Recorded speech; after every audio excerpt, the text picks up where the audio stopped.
നിങ്ങളൊരു big boss അസോസിയേഷന്റെ ഭാഗമാണോ? ഭാഗമാണ്. പക്ഷെ അതിലിപ്പോൾ എന്തൊക്കെ ഇഷ്യൂസ് ആയി എന്ന് കേട്ടു. നമ്മൾ ബിഗ് ബോസ് എന്നുള്ള ടൈറ്റിൽ യൂസ് ചെയ്യാൻ പാടില്ല എന്നോ അങ്ങനെ എന്തൊക്കെയോ പ്രോബ്ലംസ് ഉണ്ട്. അപ്പോൾ അസോസിയേഷൻ ഇനി നെയിമൊക്കെ ചേഞ്ച് ചെയ്ത് വീണ്ടും രൂപീകരിക്കുന്നുണ്ട്. Okay, thank you. എന്തൊക്കെയാണ് പുതിയ വിശേഷങ്ങൾ ബിഗ് ബോസ് പറഞ്ഞതിന് ശേഷം? സുഖമായിരിക്കുന്നു. ഇനി ഇപ്പം ഇങ്ങനെ ഷോസും കുറച്ച് ഇവൻറ്റ്സ് ഒക്കെ ആയിട്ട് പോകുന്നു.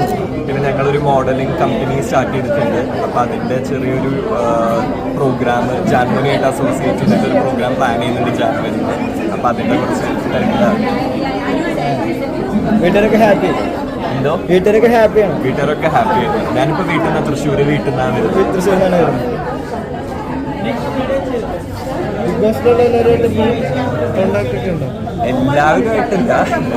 സത്യം പറഞ്ഞാൽ കുറച്ച് പേരുള്ള എല്ലാവരും അവരവരുടെ തിരക്കായി ഓരോരോ സ്ഥലത്താണ്. കൂടുതൽ ക്ലോസ്